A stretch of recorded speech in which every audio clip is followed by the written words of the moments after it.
The Buffalo Bills trade for wide receiver Amari Cooper from the Cleveland Browns today. We are going to discuss all of that and much more on this episode of Circling the Wagons. Hey, what's up, everybody? This is Pro Football Hall of Famer and former Buffalo Bill Andre Reed. You're listening to Nate and the Fellas on Circle the Wagons podcast. Nobody circles the wagons like the Buffalo Bills. Go Bills. Where else would you rather be than right here, right now? Hey, hey, let's go Buffalo. Hey, hey, let's go Buffalo. The Bills make me wanna.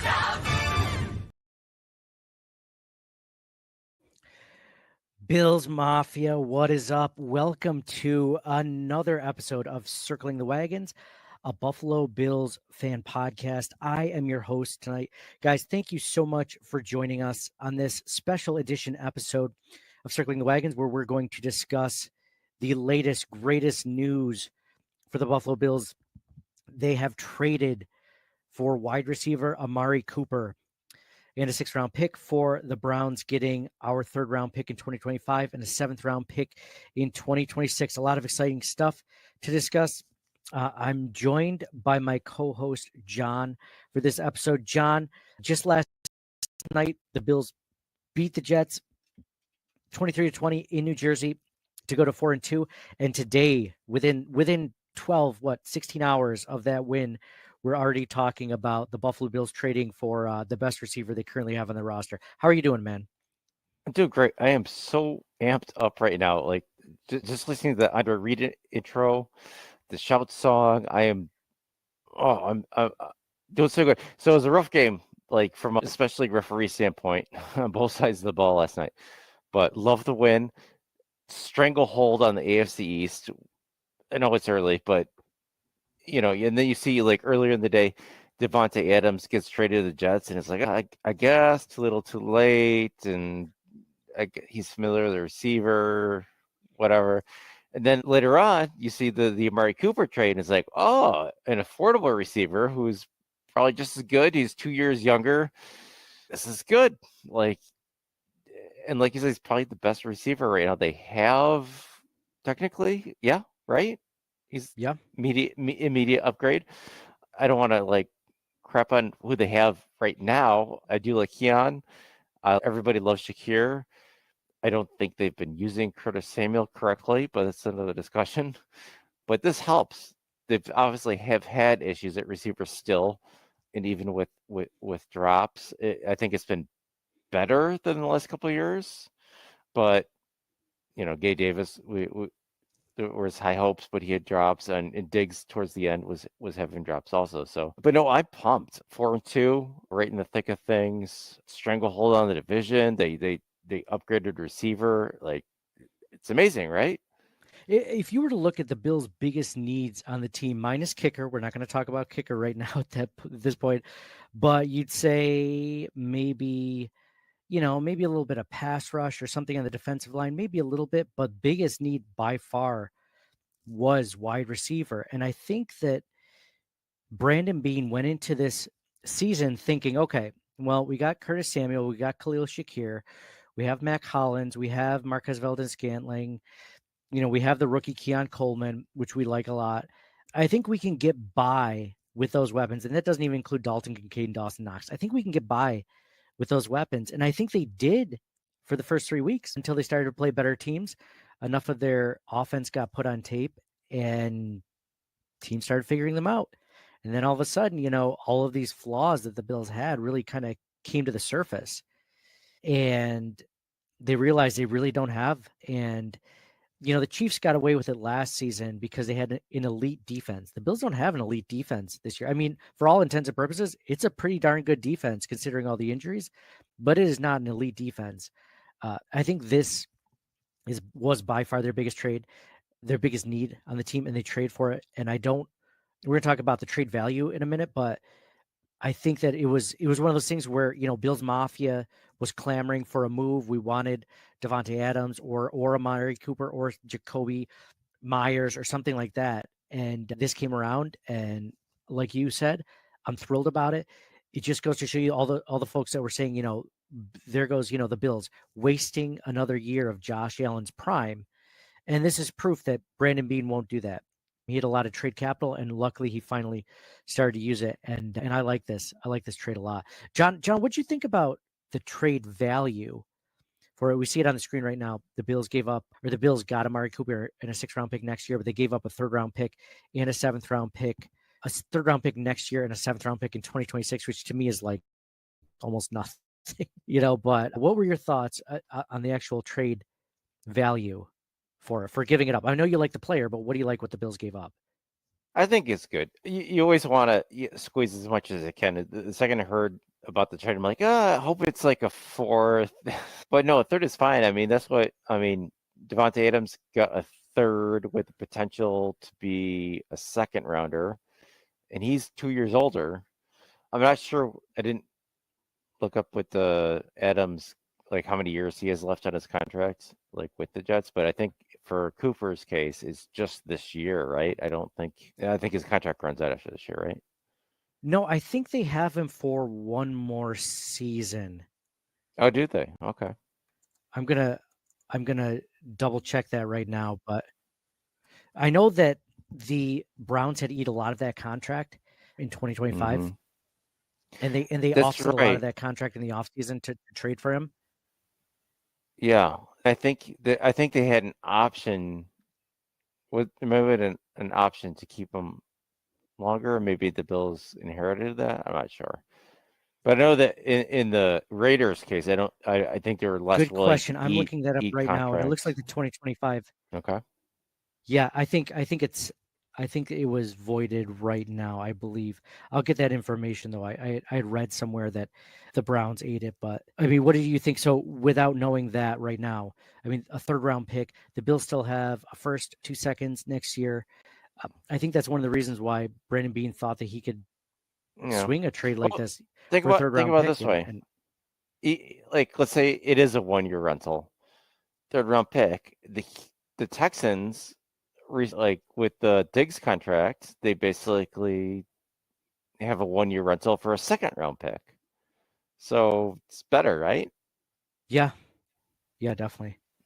They get Cooper for $806,000 because the Browns converted $18.79 million of Amari Cooper's $20 million salary to a signing bonus back in March. Yeah. So cap-wise, this is awesome. Yeah, that's one of the reasons why the Bills could get away with it, is because they did so much. So then the Bills also got some cap space relief from the release of Marquez Valdez-Scantling. Yeah. With that, Browns ended up paying Amari Cooper $19.2 million in cash this season for 6 games of work, essentially buying themselves a 3rd-round draft pick in the process. Yep, that's from Spot Track. Yeah, that's what we did with Diggs, right? Same thing, more money and a higher draft pick. Mm-hmm. But for right now, it looks like a 1-year rental. Just not to say that, he is 30 years old, and he will be 31 next season when the season starts. So it's not like they can't, swing a trade or like, maybe keep him around for another season or 2 if they like him. But it's not like this is his first contract. It's not like he's 27 years old or 26 years old. This guy's got a little bit of age, but he's also much more proven than any other receiver on the Bills roster since Stephon Diggs. If you look at his stats from his season, even in Oakland, going into Dallas, he's had last year, he had 1,250 yards receiving in 2023. The guy was, and that's with Joe Flacco and Deshaun Watson as his quarterbacks. That was his best season ever at age 29. So to say that this guy's like, even close to the end of his career, it doesn't appear that way. Yeah, I forget that he was drafted by Oakland, right? Yeah, I know. I forgot he was drafted by Oakland. I was like, I know he was traded to he was the with Dallas. Cowboys. Yeah. Exactly. And he was with Dallas some other team sucks. before that. Look how bad Dallas is. Look at that against Detroit. Terrible. Oh yeah, awful. Shout out to Tyler. So the Bills, Amari Cooper had 2 1,000-yard back-to-back seasons with the Cleveland Browns in 2022 and 2023. He had 1,000-yard seasons in Dallas from 2019 and 2020. He had them in his rookie season in Oakland, and then 2 other seasons in Oakland. So out of his 10 seasons now, 1, 2, 3, 4, 5, 6, 7, 8, 9 seasons. He's had 1,000 yards receiving in every one but 2. So 7 out of 9 seasons he has. I mean, how do you? And that's with Dak Prescott as his quarterback, whoever they had in Oakland at the time. I mean, God knows who it could have been. Jason Campbell, I have no idea. He gets the best quarterback he's potentially ever had as a member of the Buffalo Bills. I mean, how do you not like that? The guy's got deep threat ability. In 2023, his average depth of target, his air yards was number 1 in the NFL. His average target distance was 13th in the NFL. He was number 1 in deep targets. So, I mean, if you're looking for a guy that, can make contested catches, he's a red zone threat. He's a threat on third down to make the conversion. And, he's a speedster and he's a deep threat. I mean, you got it finally. So now you take a little bit less pressure off of Khalil Shakir, Keon Coleman, the rookie, and now the Bills can finally, field an offense that you kind of have to watch out for one of the guys on, Yeah, super exciting. It was still the biggest need on offense. You can make a case maybe safety on defense, but you're still developing Cole Bishop. I'm pretty high on him still. They've had a lot of injuries on defense too, and the defense is still playing great. And then when you get guys back, Bernard's first game back interception, Taron Johnson's first game back interception. Like these guys are amazing. I love it. Playoff run, maybe Milano will be back. Let's kicker, right? We don't even have Von Miller back, really. I mean, this isn't a full team. You're talking about Von Miller coming back, Matt Milano coming back. Yeah, we just got Taron Johnson, Terrell Bernard, like you said. I mean, there's 2 starters right there. They're going to make a huge difference on defense. And now we finally have the weapon. Now, John, were you going to do? I know you weren't there for the Wall of Fame, Wall of Shame discussion last night. Were you just going to talk Tyler Bass and Wall of Shame? Well, yeah, he's the obvious choice. I mean, they could just trade Bass for Zerline straight up, right? At least Zerline could hit the post. They could do what? Zerline? Trade Bass for Zerline? I mean, Zerline. Would you really take that? He could at least hit the post. That's fair. It has gotten ugly watching Tyler Bass, but in his defense, he did hit the game-winning field goal, right? Technically, but no, I think I'm officially done with Bass. The only other thing I put on the Wall of Shame is the refs. They're bad for both teams. It's just flags all day long, just for the heck of it. Sometimes I don't think one team was necessarily favored more than the other in that respect. I think it was both. Sometimes the teams did, were bad, but there are a lot of times for both teams where they're throwing flags for what reason? When Aaron Rodgers was sacked by Evanescence on that play, that was ridiculous. There was a pass interference play against Buffalo that was ridiculous. It went both ways. It was terrible. It went both ways, but it was definitely tilted more towards the Bills, I feel. And I try to be as completely impartial as I can when it comes to that stuff. And there were definitely calls against the Jets that shouldn't have been called, but it appeared to be more slant towards the Bills. I'd say 5-3, penalties where you're just like, what? And then there's 3 on the Jets. You're like, that shouldn't have been called. I wouldn't have called that one. I'd have let them play, but it was bad all around. But Bass was even worse than that. At this point, I'm done. I'm done with him. Yeah, it's kind of sad, isn't it? Isn't it? When he signed the contract, he had a great season before 2023. You look at his career, he's nailing all his 50-yarders. I don't know what happened. And I know that you can go through things as a kicker and have your ups and downs, but we all go through things, right? He's not trying to judge the guy. That 20-something yarder, his last field goal there, and I'm like, maybe you should go for it. Oh yeah, we all thought that. Go for 2, or not go for 2. Just go for it. It's 4th and 13. Who cares? Just go for it. And I don't want to pile on Tyler Bass because it's one of those things where we're all human, right? None of us are perfect. We've all had slumps in life or work or whatever. No, And it's taking, I guess but not no, 10 not like as months a long of, person, but just like, at yeah, some point you have to try to better yourself at the position. But like you mentioned, they extended him. They can't afford the dead cap. Like the only way around it is to, like, if you wanted to go that route, is to like bring a guy up to the practice squad and end up having Bass just be inactive or something. But I don't know. I can't, the only, yeah, it's basically what you're saying is the only way to get around that and try out guys during the season. And unless somebody somehow gets released, or maybe they trade for a kicker, for a low round pick or something. They trade. I mean, who would want to take on Bass though in that contract at this point? At the Well, that time, I yeah, liked the contract. I thought it was good, but he was also playing his best football. And then at some point last season, he just lost all of his swagger. And he got the yips, and he really hasn't recovered. Like I said, it's been 10 months. And if you can't get it back within 10 months, I can understand, the season ended poorly. You have time over the off season to really think about it and readjust, but he didn't. Why would you ever think that he would get back to his 2022 form? What evidence do you have at this point? and the other part of it is how many out there in free agency are better. Maybe no one. I don't know. Maybe no one. I don't know.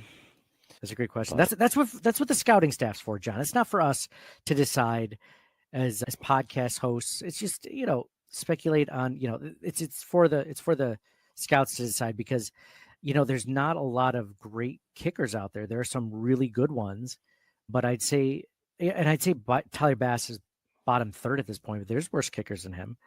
I mean, we saw Greg Zuerlein last night. I mean, if you were a Jets fan, you'd be punching the TV at how bad he was. But like you said, at least he hit the crossbar, and Tyler Bass is just hitting knuckleballs into the yeah, stands. I mean, they're not even like, oh, he just barely missed, like, and it was a good kick. It was just like, how did you kick that with the back of your foot? yeah. I mean, look at fantasy football.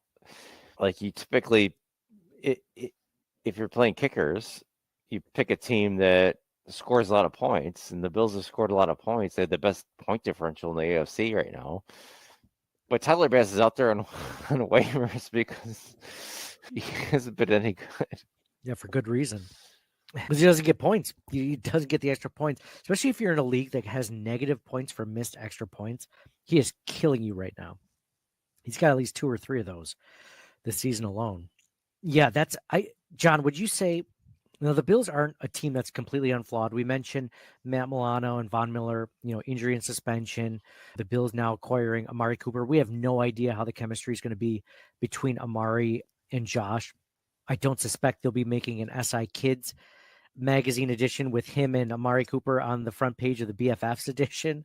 I don't think that's the case. But I mean, this team isn't completely unflawed. Like, there's still some issues. Like, I would put, I think they were a lot better this game. I think that's one of the reasons why Josh Allen played so well is the offensive line. I think the offensive line did a much better job this week for Ray Davis making holes and, protecting Josh Allen. Josh Allen was 19 for 25 passing, Yeah. and the Bills' run game got going. So I liked what the offensive line, but I think the Bills go as the offensive line goes, and now they get some help at wide receiver. So I think that this team is still pretty dangerous, all the way across. I don't think it's unflawed. I don't think this is a perfect team, but now they went from like, hey, let's hope we make the playoffs and win a game or so, to like, hey, if things fall right in the back end of the schedule, which is much easier than the first 7-8 games of the schedule. Now we're talking like get hot at the right time and make a run deep in the postseason, and you could make a splash, especially with the way that the Chiefs have been struggling. What team in the AFC truly scares you? I mean, besides the teams have already beaten us, but I mean, but besides the Ravens, maybe just because it was a 35-10 victory, it was a beat down there. I mean, who really scares you in the AFC besides them and potential Texans matchup again? Ravens, Texans, Chiefs. But you play that Just, team, you just play like, that team again. just like always, right? Maybe less so the Bengals than in recent years. Steelers a little bit, I guess, maybe. No, Steelers still don't scare me. No, I think it's those three. The Bengals don't scare me anymore. I would say just the Ravens, Chiefs, and Texans. I mean, it's those three. You have to get through those. Yep. Agreed. Agreed. Just thinking about this trade, and one of the reasons why I think it was so important that they made this trade when they did is that, looking back at last night's game and the fact that, the Jets' defensive backfield was like completely injury riddled last night, right? Like they lost, one of their starting corners, like two of their safeties in that game, like they just lost a bunch of players. The Bills still could not seem to take advantage of those losses in the middle of the game. If that was the Bills and they lost, like let's say Rasul Douglas or something, or Christian Benford, and the other team, in this case Aaron Rodgers, decide to pick on Kaiir Elam, like I think they would have a pretty good job doing that. I think that they would have some success doing that, and you'd be like, oh, like what can you do? The Bills had that happen, and they still could not take advantage of those injuries. And those were significant injuries to good players. So after that, and I'm like, Josh Allen, threw for 215 yards, 2 touchdowns, 0 interceptions. Like it was an efficient night. If Josh had better weapons, I think he completely, dismantles that secondary for the Jets with all of the losses they had to starters. I think they do that. And I think that, good on Beane for doing that and, seeing that. And I'm sure he's probably been trying to work on it for a few weeks. So it's not like just like, oh, it's not just like Rex Ryan and Doug Whaley on a yacht, on Terry Biggola's yacht, being like, oh, here's a trade offer for LaShawn McCoy. Maybe we'll do that. Like they're actually like Beane's actually making calls and trying to make things happen. So, I mean, credit to that, and credit to not just be like, well, we're 4-2, we'll be fine. No, yeah, always trying to get better. I love it. Hey, speaking of Josh Allen, there's like the statistics keep coming here. Like 6 games into the season, 13 touchdowns, 0 interceptions. Pretty amazing, right? He only needs one more rushing touchdown to tie O.J. Simpson for second all-time Bills rushing touchdowns. Like, it's ridiculous. That's insane. That's an insane stat. He is this close to having as many rushing touchdowns as OJ. He's going to surpass it. Yeah, and he's probably going to get Thurman Thomas, too. He's going to have the most passing and rushing touchdowns in Bills history by the end of his career. Ridiculous. Wow. That's crazy. That's crazy. So I just wanted to show you some advanced stats from Amari Cooper. So I'm going to go to last season where he had 1,250 yards, his best season yardage-wise in the NFL. I don't really pay attention to targets and target share and snap share and whatever. It is interesting to say, though, out of all of his 531 routes run, or his snaps, I should say, almost 18%. So, like, he has that versatility. That is not his strength. It's not where he plays most of his snaps, but they can move him in if they need to take advantage of a matchup. They can do that. It felt like Stephon Diggs didn't really want to do that, or he wasn't asked to do that a ton. I mentioned air yards earlier. He was 7th in the NFL last year in air yards share, 13th in average depth of target ADOT at 14.2 yards, 6th in deep targets. Is this the receiver that we always wanted Stephon Diggs to be? Right? Like, would it be crazy to think that Amari Cooper could be better than Stephon Diggs? I mean, I guess at this point, why isn't it possible? I think it's... And I'm trying to get up. I think it's apples and oranges for a lot of different reasons. Yeah. Diggs was awesome for us. I mean, like a top 3 Bills receiver all time, and he was only here for 4 or 5 years, right? Yeah. And like how many Bills receivers... How many Bills receivers you put ahead of Diggs all time if you're constructing an all-time franchise team, and you just include their Bills years? No one. I mean, Stephon Diggs is easily top. Yeah, Andre Reed is one. Then who's next? Moulds, maybe. Yeah, I mean, Evans had 3 good years with us, but I know he's a Hall of Famer. But most of his career was with Green Bay. In the modern era, I mean, so I can't speak for Billy Brooks and all those really good receivers from the 60s and 70s. I can't speak to those guys. I never watched them play. Golden Beane. Wheels, Albert Beane in the 60s. Yeah. No, I put Diggs at Two, two right? or three. Like Molds might be, he had some really bad quarterbacks and he was highly productive. But that's it, right? After I mean, I'd almost say at this point, if Stephon Diggs had stayed with the Bills and almost retired as a Bill, I mean, I might put him one over Diggs, Andre Reed. So, like, if not, I say he's 2A, 2B to Eric Molds, because when he was here, he was, I mean, you're right, Molds didn't have the best quarterbacks. And when he did finally get Drew Bledsoe, he made the most of it. But and if you look at their whole careers, including non-Bills, Diggs, is more, you'd say Diggs is probably more successful than Molds. So number two, 2A. So 2 after Reed, right?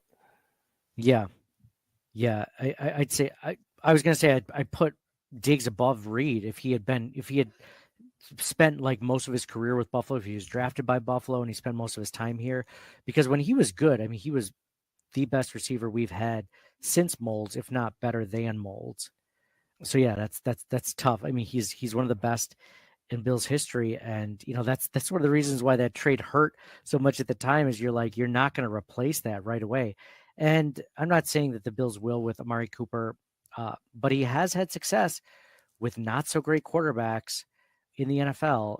And we when the Bills signed Curtis Samuel this offseason, from the Commanders, we're like this guy's gonna do better because he was this close to 1,000-yard receiving season with Joe Brady as the offensive coordinator with the Panthers. Now he's got Joe Brady again, and we made all these justifications. Well, this guy's actually had that success with multiple quarterbacks. So like the ceiling that we thought Curtis Samuel could have, like Amari Cooper has already had that.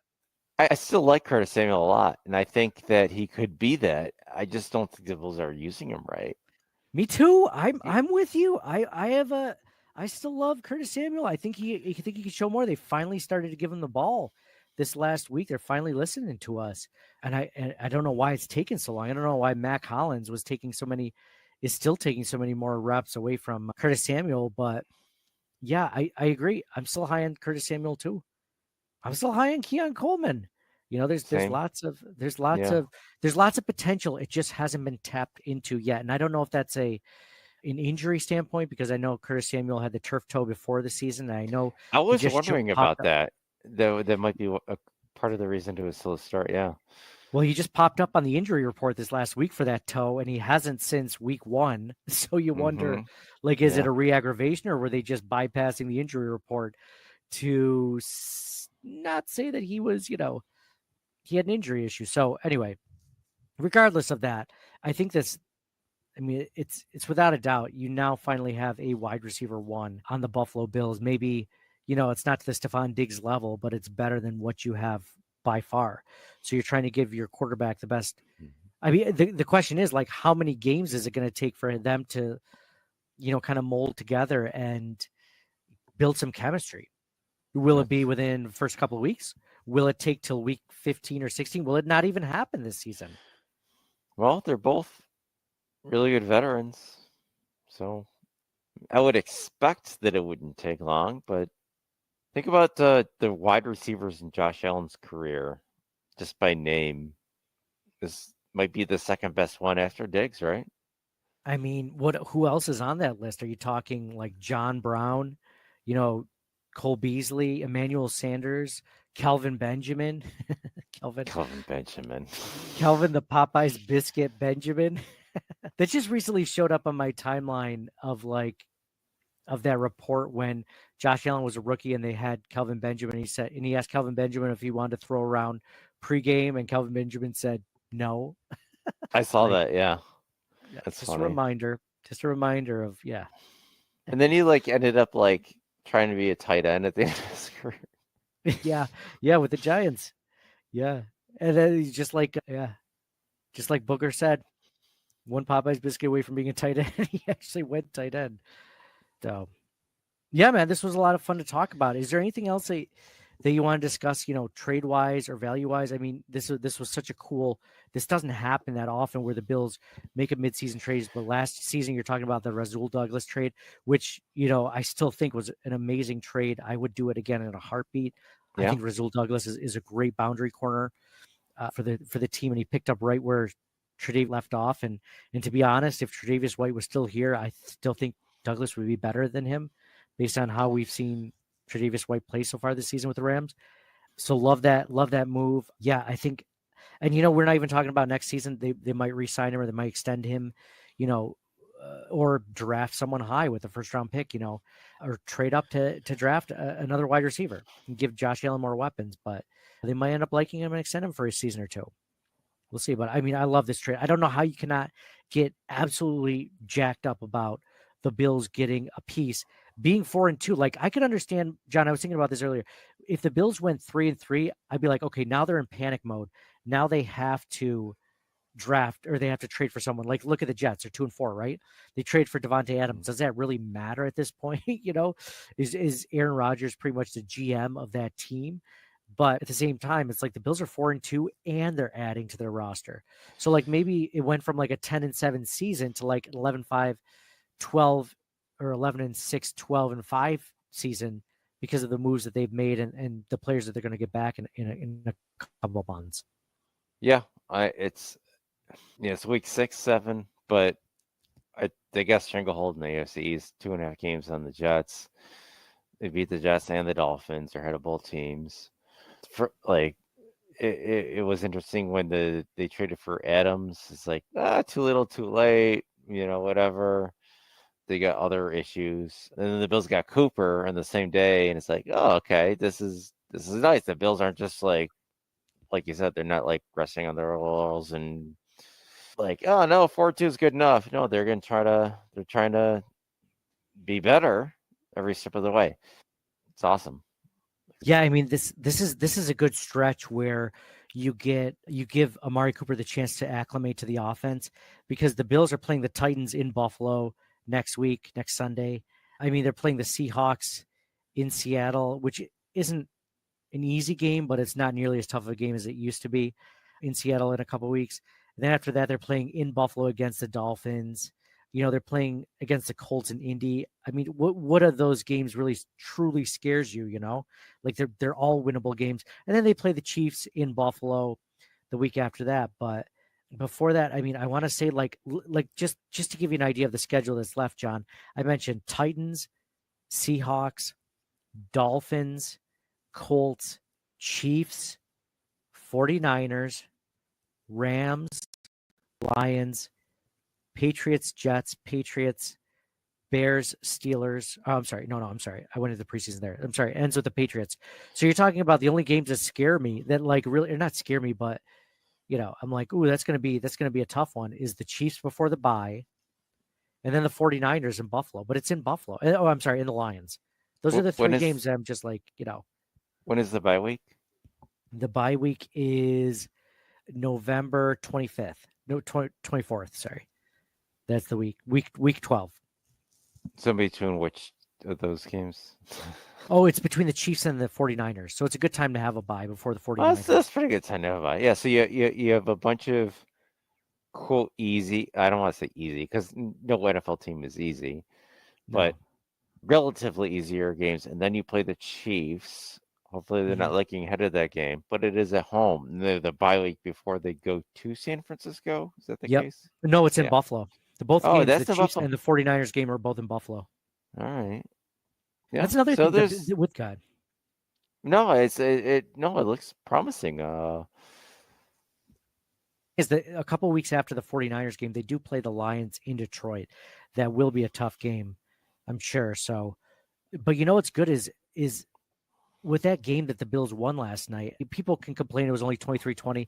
They should have beaten them by more, which I guess you could make an argument for minus the penalties. But they just played 3 straight games away against, two good teams and one halfway decent team.